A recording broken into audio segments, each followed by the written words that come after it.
오늘 하나님 말씀은 우리 창세기 29장입니다. 21절부터요. 창세기 29장 21절부터.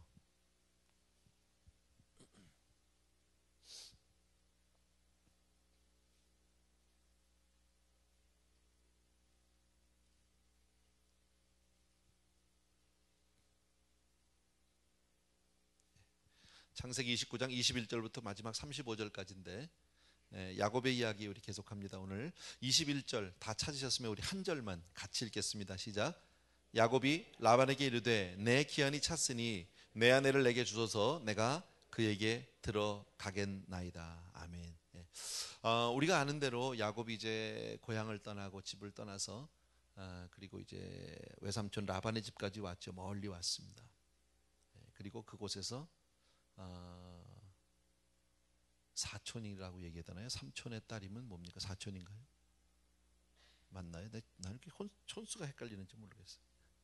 어쨌든 라헬을 만납니다. 너무 그리고 사랑합니다. 마음의 사모함이 있습니다.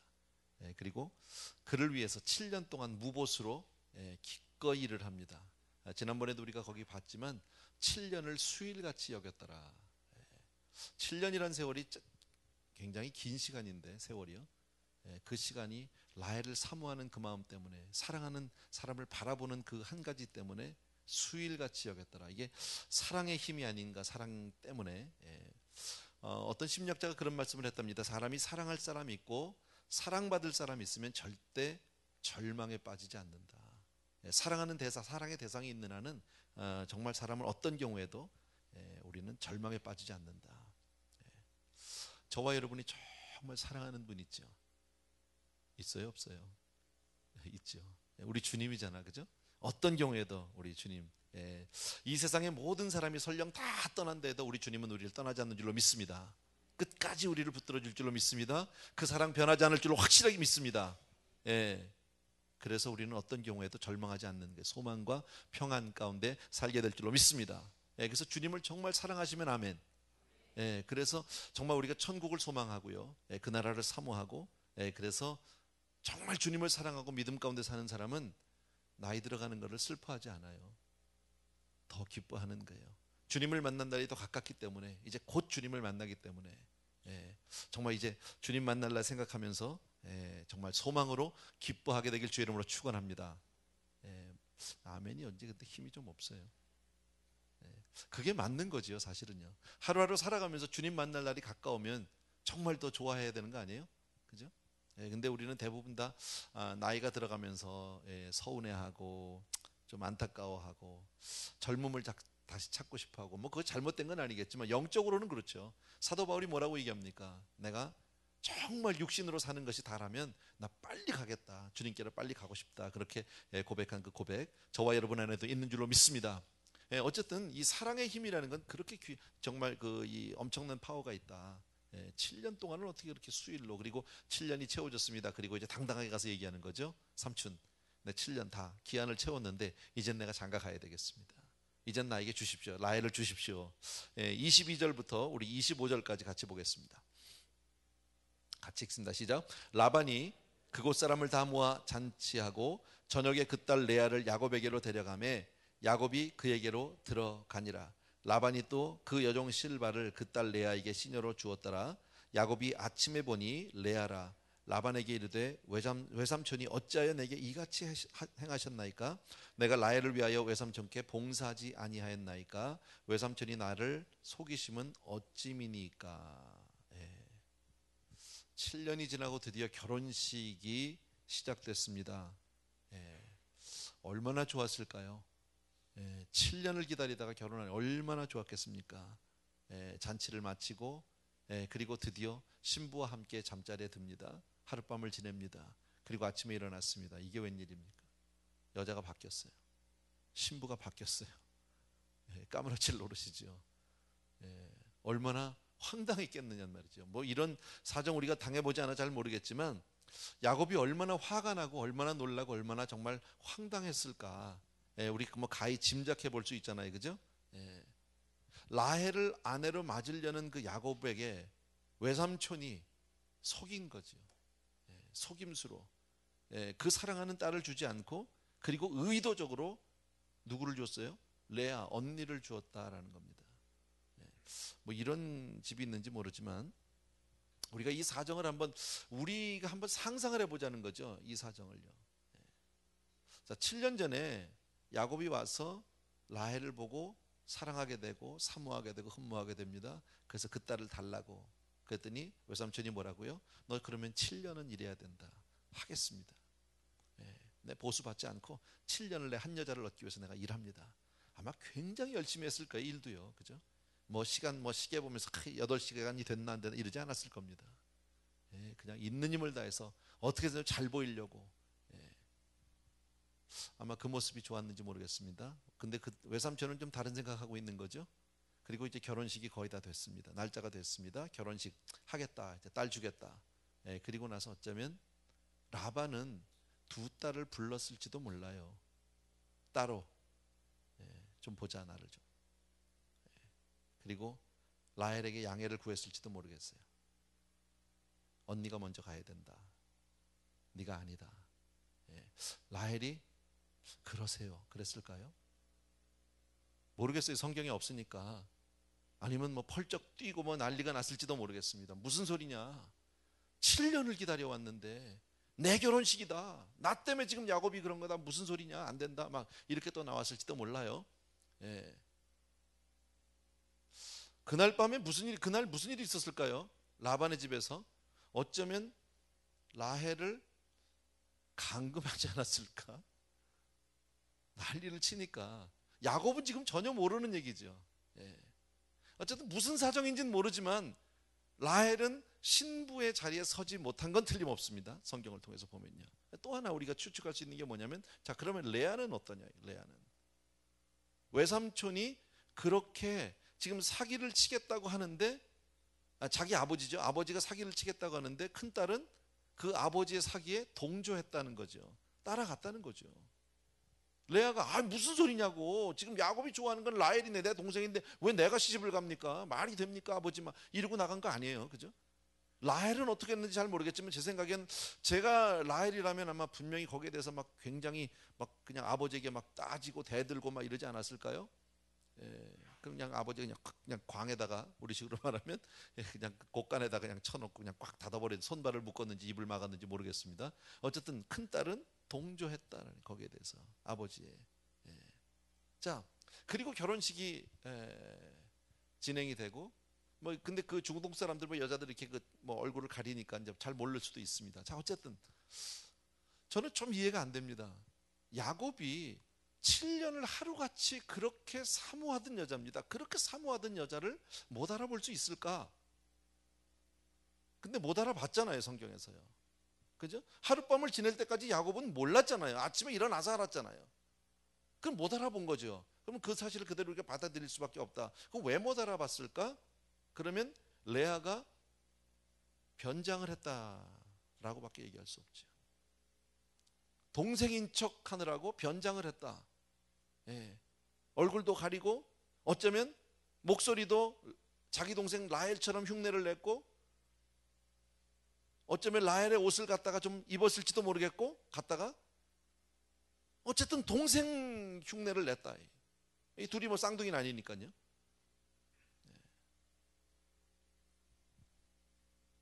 비슷하지 않아요? 7년 전에 형 목소리를 흉내내고 자기 형처럼 보이려고 팔에다가 털도 붙이고 염소털도 붙이고 형의 조끼를 대신 입고 그리고 형인 척하고 아버지에게 축복을 받아냈던, 빼앗아냈던 자기의 모습과 너무 같지 않냐. 그죠? 성경 말씀에 우리 너희가 무엇을 심든지 그대로 거두리라. 많이 심은 자는 많이 거두고 적게 심은 자는 적게 거두고. 심은 대로 거두는 하나님의 법칙이 있다. 만고불변의 법칙이다. 우리가 신앙생활하면서 모르지 않지만 오늘 이 본문을 통해서 다시 한번 우리가 조금 마음 가운데 깊이 받고 싶은 것은 우리가 무엇을 하든지 심은 대로 거둔다라는 겁니다. 야곱이 전에 아버지와 형을 속인 적이 있었는데 이제는 거꾸로 자기 삼촌에게 똑같이 당합니다. 한참 지났지만 7년 동안 지났고 그 사이에 물론 하나님을 만났고 하나님을 경험했고 그리고 달라진 모습이 있었지만 그러나 내가 뿌린 거에 대한 열매는 내가 여전히 거둘 수밖에 없다라는. 예. 사람을 속이면 언젠가 나도 사람에게 속게 된다. 남을 속인 사람은 반드시 당하게 되어 있다. 예. 이것이 우리 성경에서 오늘 우리가 다시 한번 생각해 보는 겁니다. 남의 눈에서 피눈물 나게 하는 사람은 자기도 똑같이 피눈물을 흘릴 수밖에 없다. 남의 마음을 아프게 하는 사람은 자기도 아플 수밖에 없다. 예. 그래서 남의 가슴 아프게 하는 일은 안 해야 돼요. 예. 심은 대로 거둔다. 꼭 기억해 주시기 바랍니다, 여러분. 예. 그래서 야곱이 삼촌에게 속은 것은 자기가 아버지와 형을 속인 것에 대한 대가라고도 볼 수 있습니다.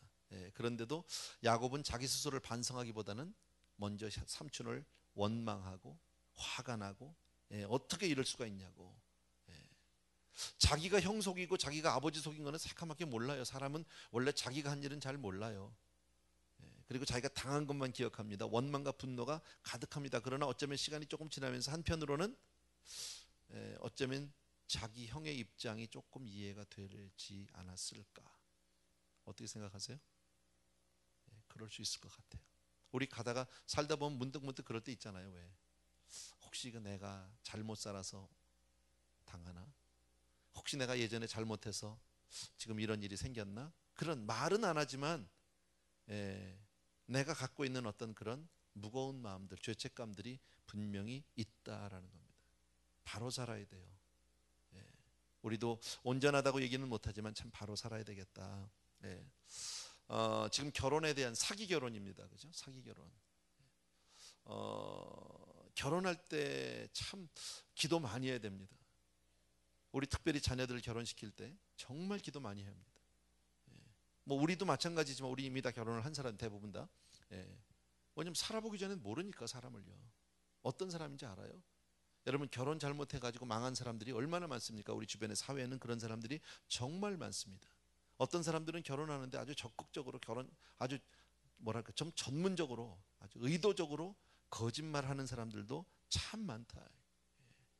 신문이나 이런 데 보면 왕왕 나오잖아요. 상대방의 호감을 사기 위해서 막 있는 척, 뭐 재산이 많은 척, 뭐 나 다 벌어놔서 괜찮다, 뭐 지방에 내가 땅이 많다, 뭐 물려놓은 제 유산이 있다, 뭐 별 얘기 다 하죠. 나한테 결혼만 하면 뭐 우리는 평생 먹고 사는 걱정은 안 해도 됩니다. 뭐 이렇게. 근데 막상 결혼해 보면 아무 능력도 없고 수입도 없고 빈털터리인 경우들. 이게 무슨 뭐 드라마나 영화에만 나오는 얘기입니까? 아니요, 실제로 우리 가운데 있는 이야기거든요.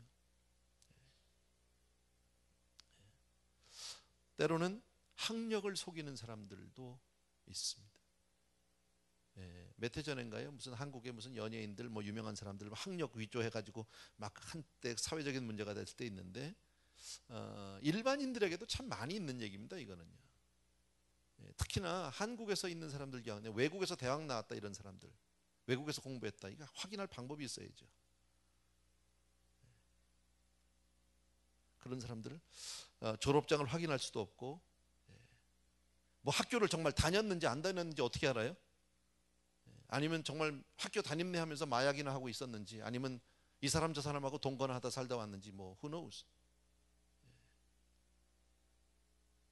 한국에 가면요 그런 사람들이 있다는데요. 미국에 가서 공부는 안 하고 이렇게 그 보스턴에서 그냥 놀기나 하고 학원이나 다니고 거기서요. 그러다 나중에 커뮤니티 칼리지 조금 다니다가 한국 가서 얘기할 때는 보스턴 칼리지 나왔다고 얘기한대요. 보스턴 칼리지는 굉장히 좋은 학교예요. 시티 칼리지가 아니에요. 거기는요. 좋은 학교입니다. 근데 보스턴 칼리지 나왔다고 얘기한다. 한국 갔어요. 다닌 적도 없는데 그런 사람들. 어떤 자매들은 애 낳아서 여기다 버리고 한국으로 가서 그냥 처녀인 척하고 결혼하는 사람들도 있다. 그렇게 해서 애 버리고 간 애를 입양한 분을 제가 알아요. 참 속상한 일 많아요, 그죠? 자기 가족에 대해서 거짓말하는 사람들도 있고요. 뭐 대단한 가문인 것처럼 의도적으로 과장해서 집안이 굉장히 좋은 것처럼 꾸미는데 막상 결혼해 보면 그렇지 않은. 또 어떤 사람은요, 이혼한 사람인데요, 이혼도 벌써 몇 차례 한 사람이 마치 초혼인 것 같이 그렇게 속인 사람도 있더라고요. 신문 기사에서 언젠가 봤는데 결혼 정보, 요새는 뭐 그런 거 있죠. 중매하는 회사들 있잖아요. 결혼 정보 회사에다가 이제 한 자매가 이제 신랑감을 구하기 위해서 거기다 이제 그 뭐 등록을 하고 뭐 이랬답니다. 30살 난 자매입니다. 근데 43살 난 남자를 소개를 받았습니다. 근데 나중에 알고 보니까 이 사람이 이혼을 3번 한 사람이고요, 43살이 아니라 55이래요. 참 속상하죠. 아주 옛날에 써먹던 건데 그런 거 있죠. 왜 그 뭐 재미동포 청년 실업가, 와보면 청년 실업자. 실업은 없고 그냥 놀기만 하는 사람들도 있고요. 참 속상하죠. 한 좀 됐어요. 여러분 혹시 그 뭐 그게 우리한테 그렇게 큰 기사거리는 아닌데, 야, 희대 사기를 친 사람이 있더라고요. 신문에 사회적인 그 큰 이슈가 됐고 이 기사거리가 됐던 사람인데, 제가 그 기사를 조금 이렇게 뭡니까 이거 발췌해 가지고 왔는데, 어느 회사 사장이 회장입니다. 회장. 무슨 그 은행이에요. 무슨 저축은행의 회장입니다. 김찬경이라고 하는, 당시 지금 아마 56세 정도 됐을 겁니다. 55세. 미래저축은행이네요. 미래저축은행 회장인 김찬경이라는 사람입니다. 이 사람은 서울 법대를 나왔고, 근데 그건 졸업 안 했고요. 졸업 안 했고 다닌 적도 없고요. 사칭입니다. 실제 학력은 중졸입니다.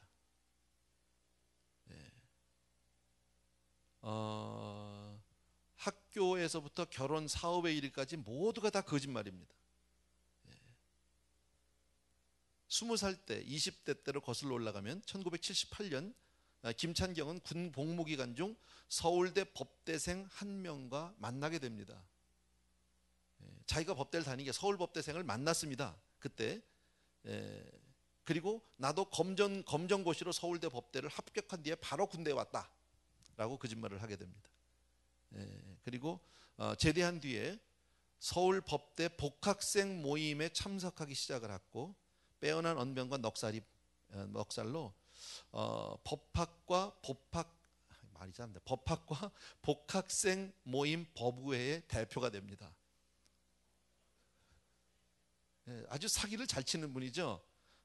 그래서 자기 후배뻘인 7학번 법대생들과 허물없이 지냈고요. 후배들 사이에서 찬경이 형으로 통했답니다. 아무도 그를 의심하지 않았고요. 수업도 가끔 들어가고요. MT나 미팅도 학생들과 함께 했고요. 명문대 간호대 학생과 결혼도 했습니다. 결혼식은 당시 법대 학장이었던 황아무개 교수님이 직접 주례를 해 주셨답니다. 신부도 물론 거짓 학력에 속았고요. 그런데 문제는 1983년에 이게 발각이 납니다. 졸업 앨범 제작 과정에서 그의 실체가 탄로가 납니다. 왜냐하면 학교를 다닌 적이 없는 사람이니까요. 어쨌든 그는 졸업 직전에 가짜 학생으로, 어쩌고 까딱 잘못하면 졸업도 할 뻔했답니다.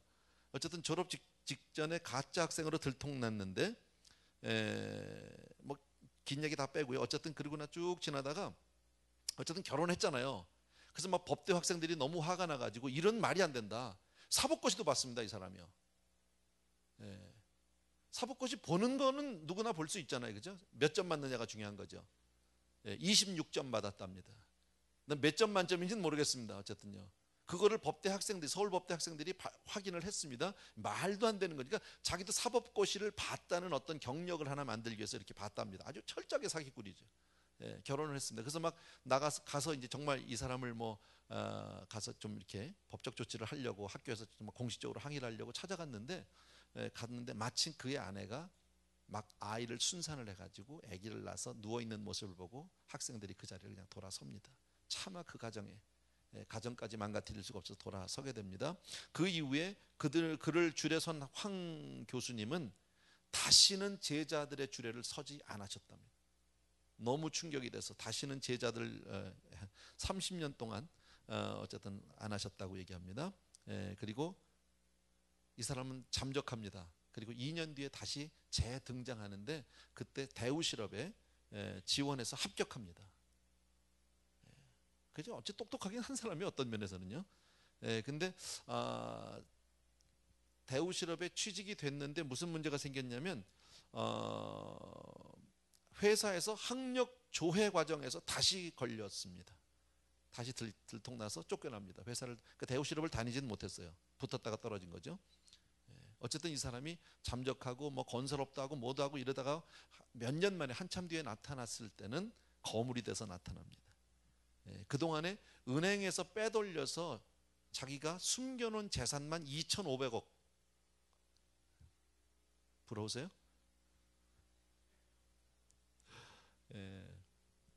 어쨌든 1999년 9월 태산건설의 대주주로 회사의 채무에 대해서 대한주택보증과 함께 연대보증을 섰고요. 불과 10년여 사이에 건설회사의 오너로 성장했습니다. 그 즈음 그는 금융업에도 진출을 했는데 제주도에 기반을 둔 한국상호신용금고를 1999년에 인수했고 2000년에 미래로 상호를 바꾼 뒤 사업을 본격적으로 확장하기 시작했고 2002년에 예산저축은행, 2005년에 삼환저축은행을 인수해서 2005년부터는 서울 강남에 지점을 개설해서 영업망을 넓혔고 2009년에 한일저축은행을 인수했고 무리한 사업 확장이 화근이 됐습니다. 2010년 6월 말 어쨌든 1년 만에 부도가 났습니다. 그런 그 롱스토리인데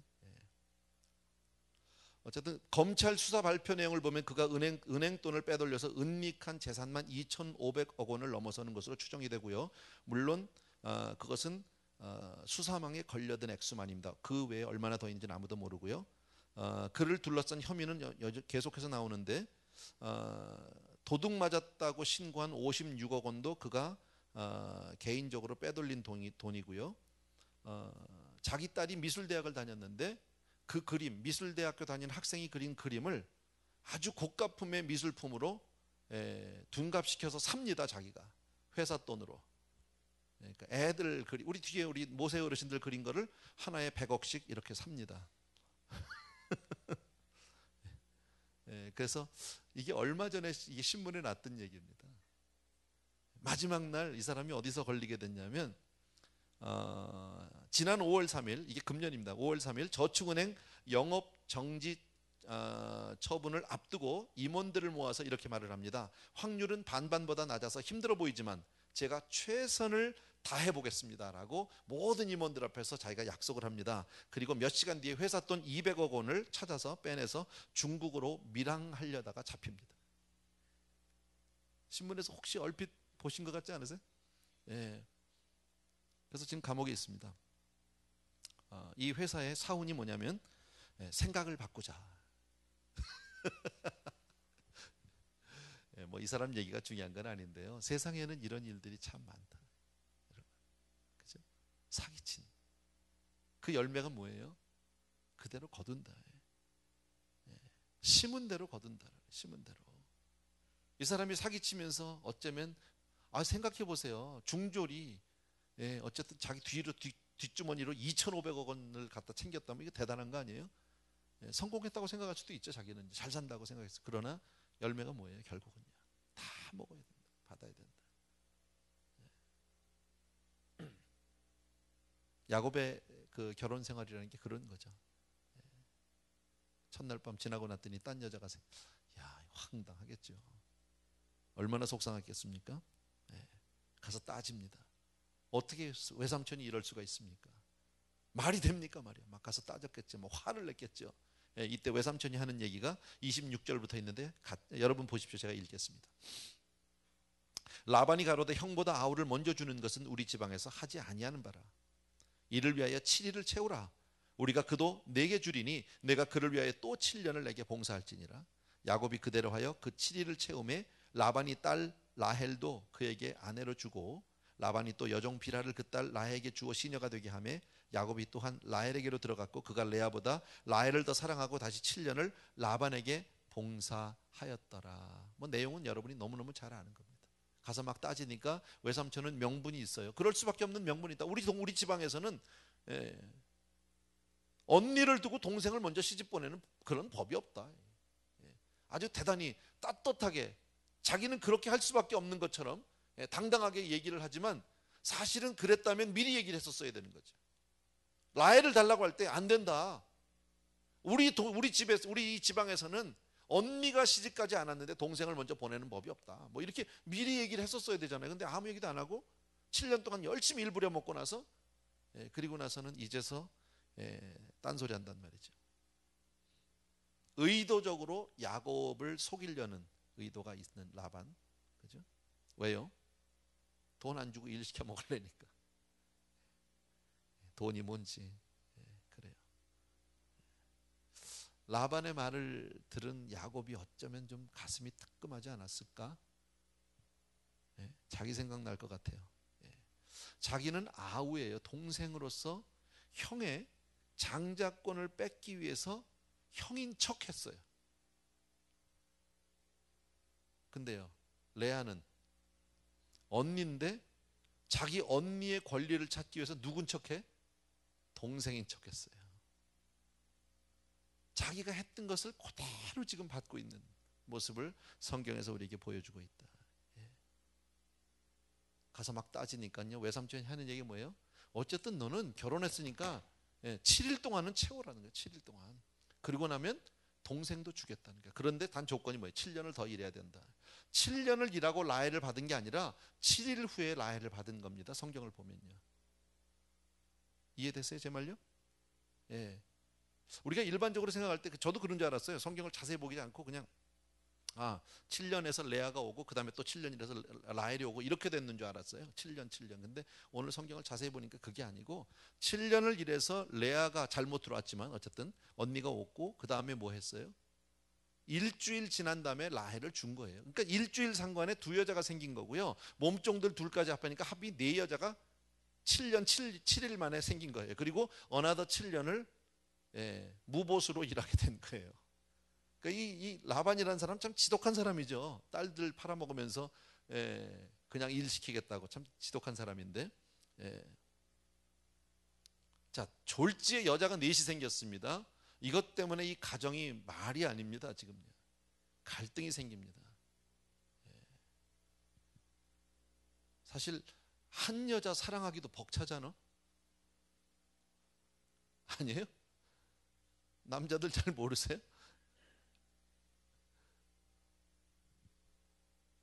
그런데 하루아침에 여자가 4명이 되니까 얼마나 힘들어요. 근데 더더욱이나 문제는 뭐냐면요, 아까 우리 읽었던 본문 가운데 야곱이 레아보다 라헬을 더 사랑하고 편애했단 말이죠. 이게 문제인 거죠. 똑같이 사랑할 수가 없는 거죠. 내가 사랑하는 사람이 있는데 뭐. 언니 입장에서 얼마나 상처가 되겠습니까? 라헬도 물론 편안하지 않아요. 그죠? 사랑이라는 것은 독점하고 다 100%를 다 내가 소유해야 되는 거지. 그런데 언니가 이미 내가 사랑하는 남자 야곱과 이미 야곱의 아내가 됐고 그 다음에 자기가 일주일 상간에 또 됐는데 어쨌든 한 남자를 나눠 가지려니까 열받죠. 그런데 여기서 더 열받은 사람은 누구냐면 언니다. 왜? 동생만 사랑하니까. 자기 동생만. 이들 사이에 시기, 증오, 경쟁심 등등 얼마나 많은 갈등이 있었을까요? 거기다가 또 몸종들 둘까지, 여종들 둘까지 합해서 합이 4여자가.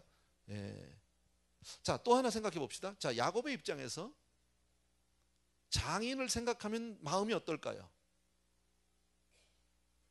여러분 장인이 야곱이다.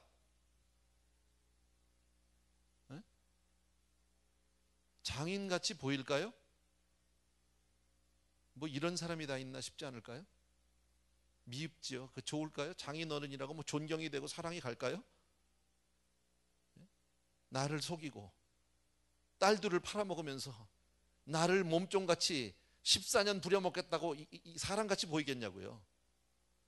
장인이야. 근데 어쩔 수 없어요. 제가 지금 무슨 얘기를 하려고 하느냐면요, 야곱이라고 하는 이 사람이 이 패밀리 시츄에이션을 좀 봐달라는 거예요.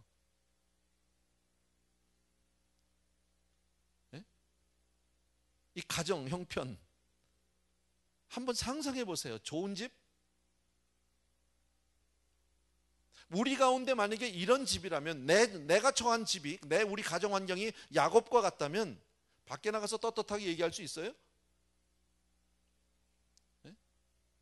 난 장인한테 사기 맞았다 얘기할 수 있어요?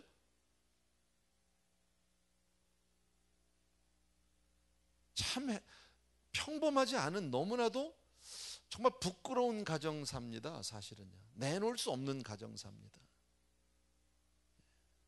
근데 성경은 그것을 있는 그대로 다 보여주고 있다. 31절 보십시오. 31절 다 같이 읽습니다. 시작. 여호와께서 레아에게 총이 없음을 보시고 그의 태를 여셨으나 라헬은 무자하였더라. 왜 번역을 이렇게 했는지 난 무슨 말인지 모르겠는데요. 레아에게 총이 없었다는 말은 Leah was not loved예요. 사랑받지 못했다. 하나님께서 레아가 사랑받지 못하는 것을 보시고 그의 태를 여셨지만 라헬은 자식이 없었다. 뭔 얘기인지 저는 모르겠어요. 사랑받지 못하는 언니는 태를 열어서 임신을 하게 되고 아이를 낳게 되고, 사랑받는 여자는 애를 낳지 못하고. 하나님이 공평하신 건가요?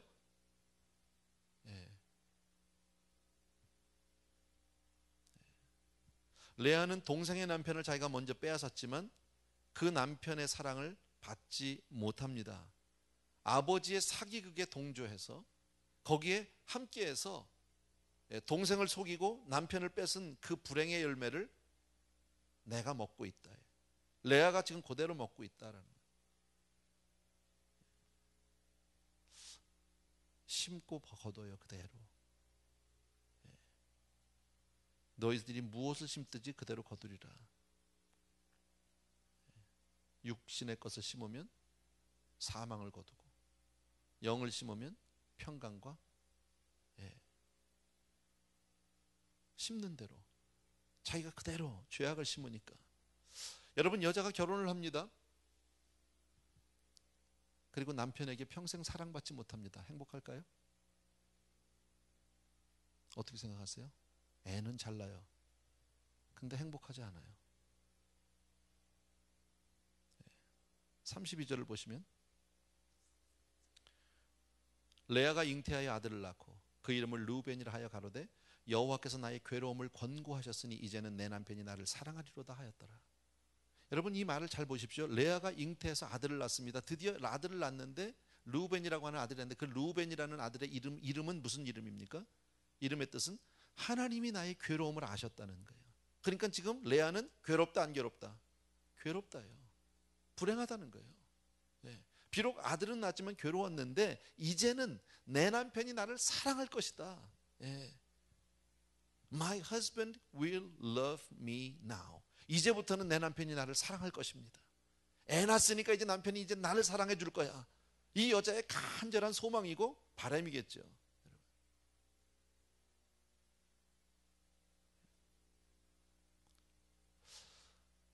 레아는 자기가 남편에게 사랑받지 못하는 그 아픔을 가지고, 아픔 때문에 하나님께 매달렸던 것 같아요. 나가서. 우리도 보면, 교회 보면 그런 자매들이 간혹 있습니다.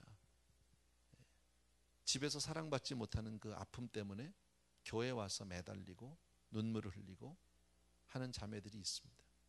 제가 남의 가정 사정을 다 알지는 못하지만, 근데 대개 또 그런 분들의 특징은요, 보면 무섭게 매달립니다. 그냥 무분별하게라고 얘기하면 조금 죄송한 얘기인지 모르겠지만요, 좀 도가 지나칠 정도로. 왜냐하면 교회밖에 없으니까, 위로받을 데가 거기밖에 없으니까, 하나님밖에 없으니까 내가 가서 위로받을 데가. 좋은 신앙이 있는 것 같지만 사실은 밸런스는 없는 거지. 내 실제 현실 생활에는 내가 전혀 안주하지 못하는 거죠. 나쁘다는 뜻은 아니에요. 그런데 밸런스를 잊어버렸다. 어쨌든 레아는 하나님께 많이 매달렸던 것 같아요. 왜냐하면 남편에게 사랑받지 못하니까. 남편이 와요. 잠자리도 같이 하고 애도 낳았어요. 그런데 남편이 마음을 주지 않아요. 남편의 마음은 항상 자기 동생에게 있어요. 어떨까요, 여러분? 집에 와서 밥을 먹어도 뭐 한 집에 살았는지 이 집 저 집 살았는지는 모르겠지만 어쨌든 자기하고 같이 있는 시간도 남편의 마음은 자기 여동생에 가 있어요. 동생에 가 있다고 알아요. 어떨까요? 그게 아픈 거지. 그래서 하나님 앞에 가서 매달리고 몸부림치고, 그리고 잉태해서 임신을 했어요. 얼마나 좋았을까요? 동생은 임신이 안 된 나는 임신을 했어요. 하나님께 감사했을 거예요. 그리고 하나님께서 나의 괴로움을 아셨다는 거예요. 이제는 내 남편이 나를 사랑할 거다. 아들 낳았으니까, 아들 낳아주니까, 아들만 나면 남편의 사랑을 받을 줄 알았어요. 그런데 33절을 보십시오. 같이 읽습니다. 시작. 그가 다시 잉태하여 아들을 낳고 가로되 여호와께서 나의 총이 없음을 사랑받지 못함을 들으셨으므로 내게 이도 주셨다 하고 그 이름을 시몬이라 하였으며. 무슨 얘기예요? 하나님이 내가 남편에게 사랑받지 못하는 걸 아시고 둘째 아들도 주셨다, 그 얘기입니다. 그래서 이름을 시몬이라고 했다. 여러분, 여전히 남편의 사랑을 받는다, 못 받는다? 못 받는다. 괴로운 거예요. 아들을 하나 낳는데 괴로워요. 그런데 또 둘째가 생겼어요. 둘째를 낳았어요. 그런데 이제는 뭐예요? 하나님이 내가 남편에게 사랑받지 못하는 걸 아시고 아들을 또 하나 주셨구나. 아들 둘 낳으면 남편이 이제는 오겠지. 그거예요. 이 34절 다 같이 시작. 그가 또 잉태하여 아들을 낳고 가로되 내가 그에게 세 아들을 낳았으니 내 남편이 지금부터 나와 연합하리로다 하고 그 이름을 레위라 했다. 이제부터는 내 남편이 나와 연합한다. 그럼 이제 끝까지 연합했다 안 했다? 연합 안 했다. 근데 연합 안 하고 어떻게 애를 낳았을까요? 여기서 말하는 건 뭐예요? 남편과 영혼이 하나가 되지 않는 거지. 마음이 하나가 되지 않는 거죠. 몸은 왔는지 모르지만 사랑받지 못하는 거예요. 계속해서. 참 불행한 여자예요. 왜 이런 불행의 열매를 먹는다고 그랬어요? 사기쳤잖아. 처음부터.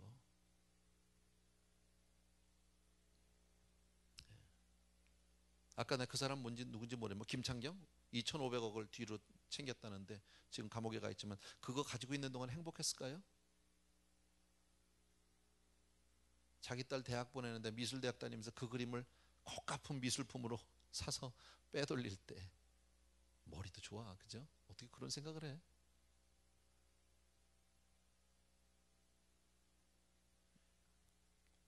아직까지 남편이 나를 사랑하지 않아요. 그런데 셋째가 또 나왔어요. 셋째 아들 낳았어요. 여러분, 이 여자가 얼마나 남편의 사랑을 받고 싶으면 이렇게까지 하면서 애를 낳아갈까요?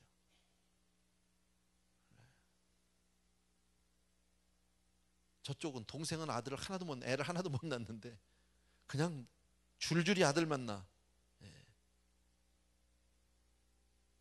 주변 사람들은 뭐라고 얘기했을까요? 주변 사람들은 어쩌면 남편이 정말 사랑하나 봐. 남편이 잘해주나 봐. 그럴 때마다 남 모르는 가슴앓이. 그죠? 얼굴은 미소를 띠지만 속으로는 얼마나 힘들어요. 아닌데 속으로 얼마나 많이 눈물을 흘렸을까. 사람들 앞에서는 괜찮은 척 해야 되잖아요. 그러고 살았을 거라고. 그렇게 해서 난 셋째 아들 이름이 뭐라고? 레위라니까. 우리 잘 아는 레위. 35절 같이 읽습니다. 시작. 그가 또 잉태하여 아들을 낳고 가로되 내가 이제는 여호와를 찬송하리로다 하고 이로 인하여 그가 그 이름을 유다라 하였고 그의 생산이 멈추었더라.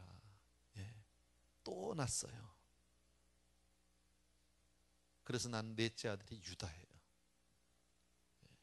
예수님이 유다의 혈통에서 오게 됩니다. 유다의 자손으로. 자, 그런데 35절을 보게 되면 이 여자가 넷째를 낳고 나서 조금 달라졌어요. 이제는 내가 누구를 찬송해요? 하나님을 찬송하겠다. 달라졌어요. 넷째를 낳고 나서는 더 이상 남편에게 집착하지 않아요. 매달리지 않아요. 더 이상 남편을 바라보고 있지 않아요. 여러분, 더 이상 남편 기다리고 있지 않더라고. 이제는 하나님을 찬송하겠다. 여러분, 왜 이렇게 됐냐면 이 여자가 남편을 기다리고 남편을 의지하고 남편을 바라고 사는 게 다 부질없는 짓이다. 이 자리에 계신 모든 자매들, 남편을 기대하고 남편을 붙들고 남편 바라고 사는 거 다 부질없는 짓이다. 헛짓이다. 너무 대놓고 끄떡끄떡하면 우리 남자들이 굉장히 어색해집니다. 레아가 깨달은 건 뭐예요? 그 길고 외로운 세월 동안에 레아가 깨달은 것은 결국 내가 의지할 분은 하나님밖에 안 계시다. 영원히 변치 않는 그분 하나님밖에 안 계시다. 믿으시면 아멘. 예, 그것을 보여주시는 거예요. 오늘 성경에서요. 오늘 이 내용은 그렇게 어려운 내용은 아니에요. 예, 그냥 한 집안의 이야기를 우리가 이렇게 조명해 보면서 몇 가지 우리가 교훈만 이 가운데서 우리가 깨닫고 지나가면 됩니다. 아까도 말씀드렸는데 첫 번째로 우리 기억할 것은요, 심은 대로 거둔다라는 거예요. 무엇을 하든지 심은 대로 거둔다라는 거예요. 그래서 우리가 잘 심어야 돼요. 예, 잘 심어야 돼요. 이왕이면 다른 사람들을, 이웃들을 축복해 줄 수 있어야 돼요. 예, 화목을 심을 수 있어야 돼요. 평강을 심을 수 있어야 돼요. 여러분, 성경 말씀에 우리가 누구네 집에 신방을 갈 때, 전도할 때 어느 집에 가든지 너희가 뭐 하라고 그래요? 평안을 빌라고 그러잖아요. 그 빈 평안이 그 집에 머물만 하면 머물겠거니 아니면 돌아온다는 거죠. 심은 대로 거둔다는 거죠, 여러분. 근데 내가 저주를 퍼붓고 내가 화를 내고, 그죠? 내가 욕을 하면 그게 다 돌아온다는 거예요, 나한테로. 나 자신을 위해서도 그렇지만 우리 후손을 위해서, 자식들을 위해서도 잘 살아줘야 됩니다. 여러분, 심은 대로 거둔다는 사실을 꼭 기억해 주셔야 합니다. 죄악을 심으면 안 됩니다. 바로 살아야 합니다. 우리의 인생은 다 죄 가운데 있지만, 그러나 정말 죄를 심으면 안 됩니다. 또 하나 너무너무 감사한 것은요, 심은 대로 거둔다면 우리는 죄 때문에 다 지옥 가야 하는데 그 저주를 예수 그리스도의 십자가로 말미암아 여러분 그 저주로부터 우리를 벗어나게 해주신 줄로 믿습니다. 너무 감사한 일이에요. 하나님의 은혜가 너무너무 감사하다. 그 다음에 또 하나 우리가 기억할 것은요, 사람은 믿을 게 못 된다. 세상은 믿을 게 못 된다. 외삼촌이 속이는 거 봐요. 그죠? 자기도 그랬지만 여러분, 사람은 믿을 게 못 돼요. 끝까지. 그래서 하나님 믿고 사는 거예요. 아멘. 우리가 세상을 살면서 사람들에게 실망할 때가 얼마나 많습니까? 낙심할 때가 얼마나 많습니까? 믿었던 사람에게 발등 찍힐 때가 얼마나 많습니까? 여러분, 그런데 그런 거에 너무 낙심할 필요 없다라는 거. 어차피 우리는 사람 믿고 사는 게 아니니까. 내가 혹시 너무 낙심이 되고 사람 때문에 내가 혹시 절망한다면 내가 하나님이 아닌 사람을 너무 의지했구나라고 내 스스로를 돌아보고 회개하셔야 되는 거예요. 그리고 나는 하나님 믿고 살란다. 아멘. 네, 기억해 주십시오. 그 다음에 마지막으로 한 가지 더 기억할 게 있어요. 아까 얘기했죠, 이 야곱의 집, 여러분의 가정 형편이 바로 우리의 가정 형편이 바로 이렇다면 이건 정말 부끄러운 형편입니다. 집안입니다. 생각해 보십시오. 그잖아요. 아버지 사기꾼, 장인 사기꾼, 예. 언니 큰 부인, 예. 사기꾼, 뭐 이런 집이 있습니까? 잘 되는 집이죠, 그죠? 형편없는 집입니다. 근데 이렇게 부끄럽고 복잡하고 정말 형편없는 가정의 사람이라 할지라도 하나님이 붙들어 주시면, 하나님을 의지하면, 하나님이 축복하시면 된다. 여러분, 우리 가운데, 나 잘 모르지만 우리 가운데 그런 형편에서 태어난 사람이 있을 수도 있습니다. 내가 원하는 것 아닙니다. 태어나고 보니까 우리 집안이 복잡해. 난 몰랐는데 태어나고 보니까 우리 어머니가 세컨드야. 내가 골라가지고 나온 거 아니잖아요. 내가 정한 거 아니잖아요. 내가 어떻게 그걸 하겠어요? 여러분, 태어나고 보니까 아버지가 사기꾼이야. What shall I do? 내가 할 수 있는 게 아무것도 없다고. 그러나 하나님이 붙들어 주시면, 하나님이 사용하시면 된다. 제가 왜 이렇게 말씀을 드리냐면, 아까 보십시오, 레아, 그를 통해서 하나님이 아들을 넷을 스트레이트로 오늘 낳았습니다. 자, 르우벤부터 시작해서 시므온까지는 우리에게 큰 영향을 주지 못하지만, 자, 세 번째 레위는 어떻습니까? 하나님의 제사장 민족 아닙니까? 근데 레위의 집안이 뭐 이렇게 대단합니까? 레위 자체는, 레위 지파는 자기들이 이스라엘 12지파 가운데 레위 지파는 거룩한 족속이다, 우리는 하나님의 특별한 택함을 받았다라고 아주 자부심을 가지고 자랑스러운 족속이지만, 레위가 처음 레위가 태어났을 때 자기 엄마 아버지가 뭐 이렇게 대단합니까? 자기 엄마가 남편의 사랑받지 못해서 밤낮으로 남편 쳐다보고 가슴 치면서 가슴앓이 하면서 그렇게 살던 여자 아니에요? 그리고 자기 아버지 사기쳐서 결혼했고, 외할아버지 사기꾼이고, 그죠? 자기 아버지는 그 전에 사기꾼이고, 뭘 대단한 게 있냔 말이죠. 넷째 아들 유다는요, 우리 주님은 바로 유다의 후손으로 오시게 되는데, 그 유다가 그 유명한 유다 지파의 조상이 되지 않냔 말이지. 이게 무슨 가문이 좋아서 된 겁니까? 공부를 많이 해서 된 겁니까? 무슨 수양을 해서 되는 겁니까? 아니다. 하나님이 써주시면 된다. 그래서 우리에게 소망이 있는 줄로 믿습니다. 여러분, 우리의 형편 잘 모르지만, 여러분의 형편 배경을 우리가 다 지금 따질 필요도 없겠지만, 설사 우리가 그런 형편에서 그런 가정에서 태어난다 할지라도 하나님이 하시면 된다. 아멘. 그래서 주 안에 소망이 있는 거예요. 하나님 안에 소망이 있는 거예요. 오늘 이 내용에서 세 가지만 기억하고 가세요. 심은 대로 거둔다는 거 하나 하고, 사람은 믿을 거 못돼. 환경 믿을 거 못돼. 사람이 한 얘기 다 7년만 지나면 뭐 딸 주겠다고 이렇게 사기치는 장인이 세상에 어디 있어요? 더군다나 삼촌이 조카한테 할 짓입니까? 네.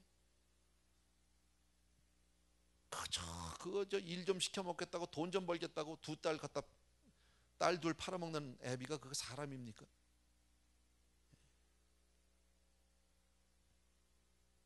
아무리 부끄럽고 정말 불행한 가정에서 태어난 사람이라 할지라도 그런 사람이 우리 가운데 있을 수 있어요. 일일이 얘기 안 하겠죠. 또 없으면 좋겠지만 있을 수도 있다고 난 생각합니다. 우리 중에 누군지 난 모릅니다. 혹시 압니까? 우리 가운데 누가 사생아로 태어났는지, 버림받은 사람이 있는지 누가 압니까? 남 모르는 가슴앓이를 하고 떳떳하게 자기 신분을 드러내지 못한 사람이 우리 중에 없다고 어떻게 말합니까? 있을 수 있습니다. 그러나 하나님은 나를 변화시킬 수 있다라는 거예요. 아멘. 여러분, 주 안에 있는 것이 복인 줄로 믿으셔야 합니다. 아무 일을 만나도 예수 의지합니다가 이게 우리의 고백이 될 줄 믿습니다. 아멘. 우리 같이 한번 기도하고 싶은데요, 찬송 하나 같이 드립시다. 운물가의 여인처럼 난 구했나. 좀 오래된 찬양이지만 우리 가사를 좀 생각하면서 같이 한번 찬송하고 싶습니다.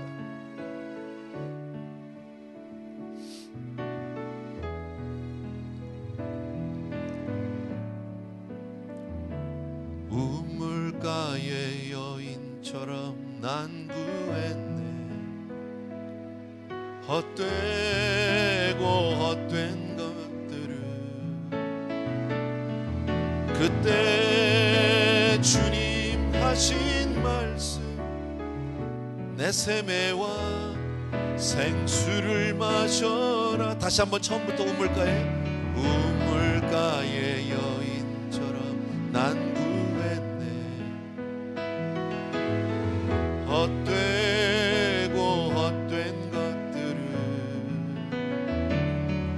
그때 주님 하신 말씀, 내 세매와 생수를 마셔라.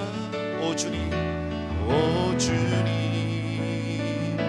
채우소서. 나의 잔을 높이 듭니다. 하늘 양식 내게 채워주소서. 넘치도록 채워주소서. 오 주님 채우소서. 나의 잔을 높이 듭니다. 하늘 양식 내게 채워주소서. 넘치도록 채워주소서. 아멘. 반주해 주시고요, 우리 시간 같이 기도할 때요, 방금 우리가 찬양 드린 것 같이 오늘 주신 말씀을 통해서 우리가 배웠던 것 같이 정말 아무리 부끄럽고 복잡한, 정말 힘들고 어려운 그런 형편에서, 내 과거가 그런 형편에서 내가 왔다고 할지라도 하나님께 축복받으면, 하나님께 붙들리면, 하나님이 채워주시면 쓰임받을 수 있는 줄로 믿습니다. 위대한 하나님의 사람으로 변하게 될 줄로 믿습니다. 레위 지파를 쓰시고 유다 지파를 쓰신 것 같이 우리를 그렇게 사용해 주실 줄로 믿습니다. 이 시간 우리 먼저 내 자신을 위해서 기도할 때요, 하나님 먼저 하늘의 것으로 채워주옵소서. 내 영혼이 잘된 것 같이 범사가 잘되고 강건한 복을 먼저 우리에게 허락하여 주시옵소서 하는 마음으로 이 시간에 우리 간절히 기도하겠습니다. 한 목소리로 같이 기도합니다. 사랑하는 내 아버지 하나님, 이 시간에 우리 사랑하는 성도님들과 함께 간절히 간구합니다. 나의 사랑하는 우리 아버지 하나님, 능력의 우리 아버지 하나님 주님께서 우리 사랑하는 성도님들과 더불어서 오늘 이 시간에 하늘의 것을 먼저 구하기를 간절히 소원합니다. 너희는 먼저 그의 나라와 그의 의를 구하라고 말씀하셨습니다. 하늘의 것으로 채우게 하여 주시기 원하고, 주님 앞에 주여 정말 우리의 아버지 영혼이 먼저 바로 서도록 도와주시기를 간절히 소원합니다. 사랑하는 내 아버지 하나님의 몸부림치고 하나님이 위로해 주시고 하나님이 축복해 주신 줄로 믿습니다. 사랑하는 내 아버지 하나님, 능력의 주님, 아버지 주님께서 우리 사는 성도들을 축복하여 주시옵시고 우리 모두가 주의 것으로 성질이 채워져 도와주시길 간절히 소원합니다. 오 할렐루야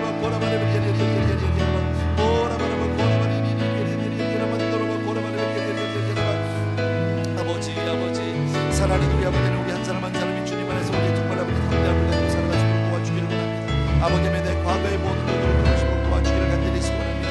주님 앞에 우리가 바로 설 수 있도록 주여 도와주기를 간절히 소원합니다. 아버지 하나님, 주님을 의지할 수 있도록 도와주시옵소서. 아버지 하나님, 주님만 의지할 수 있도록 우리가 될 수 있도록 도와주기를 간절히 소원합니다. 오 할렐루야 고라바레바 사랑하는 내 아버지 하나님, 사랑하는 내 아버지 하나님, 주님께서 우리 사는 성도들을 축복해 주기를 간절히 소원합니다. 아버지 하나님, 우리가 정말 주님만의 은혜를 의지해서 하늘의 것으로 채우게 하여 주시옵소서. 사랑하는 내 아버지, 오늘도 이 저녁에 우리 사랑하는 성도들 주의 전에 모였습니다. 하나님, 주여 정말 하늘의 것으로 채우기 위해서 나왔습니다. 하나님 앞에 먼저 바로 서는 사람이 되기 위해서 이 시간 나왔습니다. 사랑하는 내 우리 성도들을 축복하여 주시기를 간절히 소원합니다. 아버지 하나님, 나의 사랑하는 내 아버지 하나님, 주님께서 우리 귀한 성도들을 마음껏 은혜를 베풀어 주시기를 간절히 소원합니다. 아버지 하나님의 주여 정말 우물가의 은처럼 우리가 얼마나 헛된 것 가지고 살아왔는지 모릅니다. 세상 것으로 채우려고 했는지 모릅니다. 세상의 방법으로 아버지를 믿으려고 했는지 모릅니다. 사랑하는 내 아버지, 오늘도 이 말씀을 통하여 아버지 하나님의 주여 정말 내 자신을 바라볼 수 있도록 도와주기 원하고, 아버지 하나님 십대로 그분들의 사랑을 아버지 잊지 않게 도와주기 원합니다. 아버지의 바로 심게 하여 주옵소서. 바로 살게 하여 주시옵소서. 아버지의 저주를 심지 않게 도와주옵시고, 아버지 하나님의 오만 가라마를 드리리라. 아버지 하나님의 주님 앞에 우리 사랑하는 성도들을 도와주시옵소서. 하늘의 것으로 채워주시옵소서. 우리 귀한 성도들을 그렇게 사용해 주시기 원하고, 우리 후손들을 그렇게 사용해 주시기를 원하고, 우리 자손들을 축복하여 주기를 간절히 소원합니다. 사랑의 주님, 능력의 주님, 오늘도 우리 귀한 성도들을 기름 부어 주시기 원하고, 아버지 하나님께서 주님 마음껏 은혜를 베풀어 주기를 간절히 소원합니다. 오 할렐루야 아버지, 사랑하는 내 아버지 하나님, 주님을 사랑합니다. 주님을 찬양합니다. 주님을 경배합니다. 오늘도 귀한 성도들을 기름 부어 주시기 원합니다. 말씀하여 주시기를 원합니다. 아버지 하나님, 하늘의 것으로 살게 하여 주옵소서. 믿음으로 살게 하여 주시옵소서. 말씀으로 살게 하여 주시옵소서. 우리 귀한 성도들에게 하나님께서 오늘도 말씀하여 주시기 원하고, 하나님 주님 앞에 다시 한번 기도할 수 있도록 도와주기 간절히 소원합니다. 우리 성도님들 마음껏 주님 앞에 주님 앞에 주님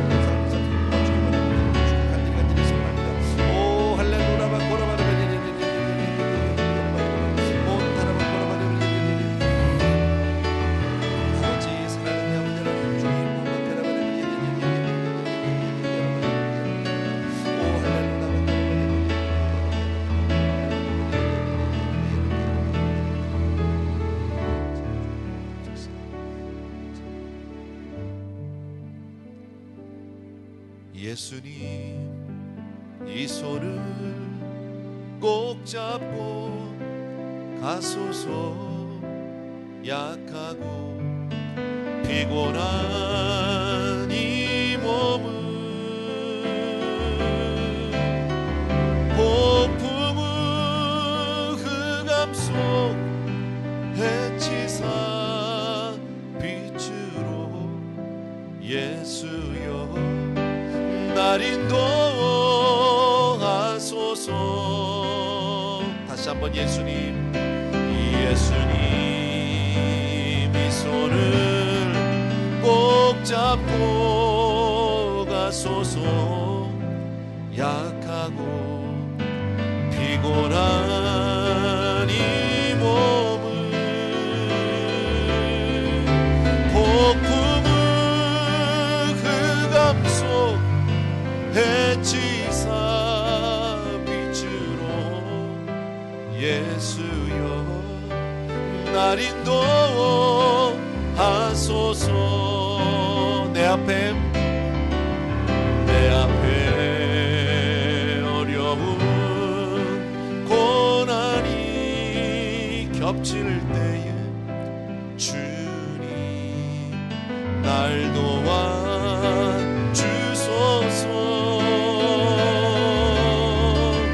외치는 이 소리 외면치 마시고 예수여 날 인도하소서.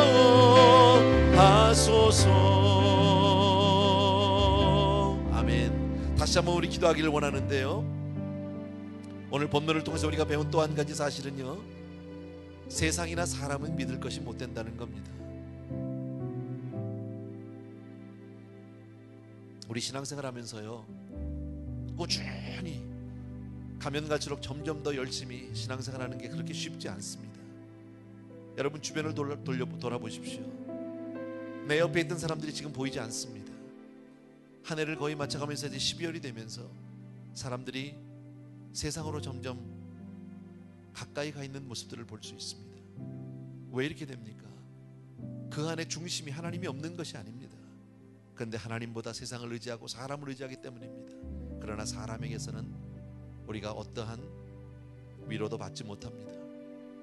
꼭 기억해 주시기 바라고요. 우리도 얼마든지 그럴 수 있습니다. 오늘 저녁에 나오신 분들 잘했지만 하나님 더욱더 내가 주님을 의지할 수 있도록 도와주옵소서. 이 세상을 사는 끝까지 내가 믿음으로 승리할 수 있도록, 정말 믿음의 걸음만을 걸어갈 수 있도록 하나님 나를 붙들어 주옵소서. 우리 그렇게 이 시간 한번 나 자신을 위해서 간절히 기도하겠습니다. 같이 기도합니다. 사랑하는 우리 아버지 하나님, 주님의 은혜를 진심으로 감사합니다. 나의 사랑하는 우리 아버지 하나님, 능력의 내 아버지 하나님, 정말 아버지 앞에 사람을 의지하지 않도록 도와주길 간절히 소원합니다. 아버지 하나님, 주님의 사랑 아버지 하나님 그렇게 살려서 도와주길 원합니다. 사람에게서 아버지 하나님의 주여 우리가 무엇을 얻을 수 있겠습니까? 하나님을 바라보고 살아갈 수 있도록 도와주옵소서. 이 세상은 듬고 그저 사랑하고 섬기는 대상으로 살지언정 하나님 그저 우리가 믿음으로 살 수 있도록 도와주기를 간절히 소원합니다. 오 나의 사랑하는 내 아버지 하나님, 주님만 끝까지 내가 믿음으로 살 수 있도록 도와주기를 간절히 소원합니다. 끝까지 우리가 믿음으로 살 수 있도록 도와주기를 간절히 소원합니다. 사랑하는 성도님들을 축복하여 주기를 간절히 소원합니다. 오 할렐루야 오 라라바라바 고라바리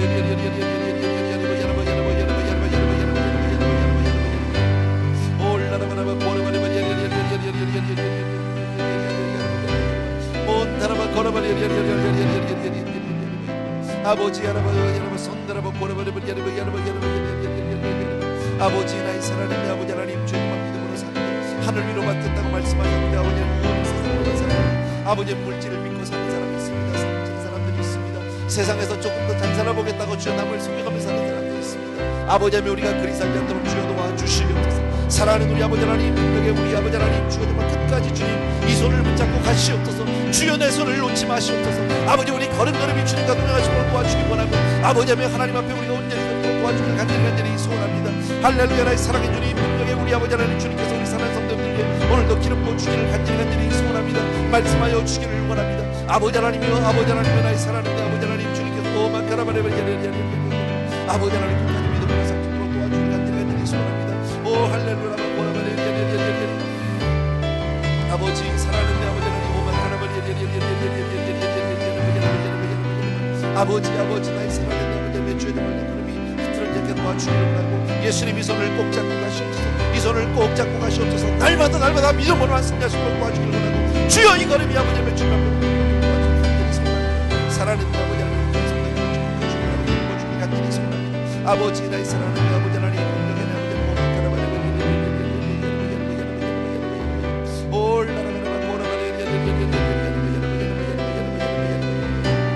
올라라라라 고라바리 올라라라라 고라바리 올라라라라 고라바리 올라라라라 카라바리 몬타라바 고라바리 아버지 나의 사랑하는 내 아버지 하나님, 우리 아버지 하나님 주님 사랑합니다. 정말 아버지 믿음으로 살아가시고 도와주기를 간절히 소원합니다. 이 손을 꼭 잡고 가시옵소서. 주여 걸음걸음마다 하나님 앞에 우리가 바로 서도록 도와주기를 원합니다. 축복하여 주기를 원합니다. 사랑하는 내 아버지 하나님, 우리의 주님, 아버지 하나님의 주님, 오만카라바리 아버지 사랑하는 내 아버지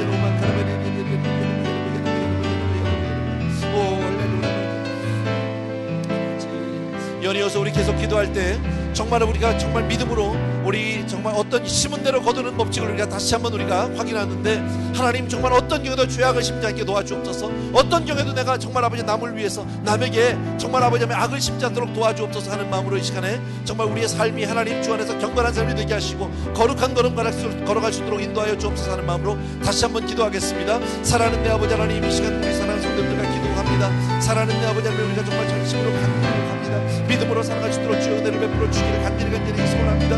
우리 사랑하는 성도들 한 분 한 분이 주여 정말 주님의 십자도록 도와주기를 원합니다. 정말 아버지 심은 대로 거둔다는 아버지 원합니다. 다시 한번 아버지 우리가 정말 아버지 양배가 정말 때 우리가 어떤 경우에도 우리가 받아 살 수 있도록 도와주기를 원합니다. 정말 똑바로 살 수 있도록 주여 도와주기를 간절히 소원합니다. 우리의 걸음이 흐트러지게 도와주기를 간절히 소원합니다. 사랑하는 내 아버지 하나님, 주님을 닮을 수 있도록 도와주기를 원합니다. 우리 사랑하는 성도들 성도들을 주시기 원합니다. 오 할렐루야 바코라바라바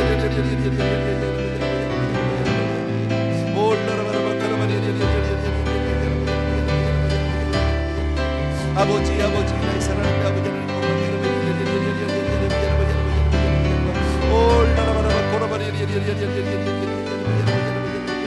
아버지 아버지 나의 사랑하는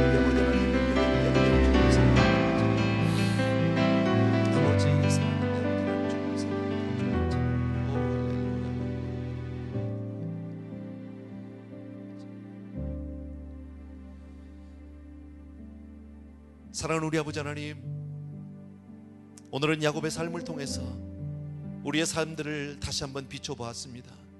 하나님, 우리가 어떻게 살든지 간에 심은 대로 거두는 하나님의 놀라운 법칙을 다시 한번 기억합니다.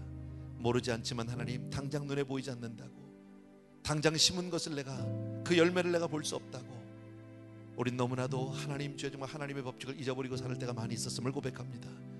오늘 야곱과 같이 그렇게 그런 가정 그런 삶 살지 않도록 우리의 삶을 지켜주옵소서. 거룩한 걸음 걸어갈 수 있도록 도와주시기를 원합니다. 한 걸음 한 걸음 주님만 바라보고 나갈 수 있도록 도와주기를 간절히 소원합니다.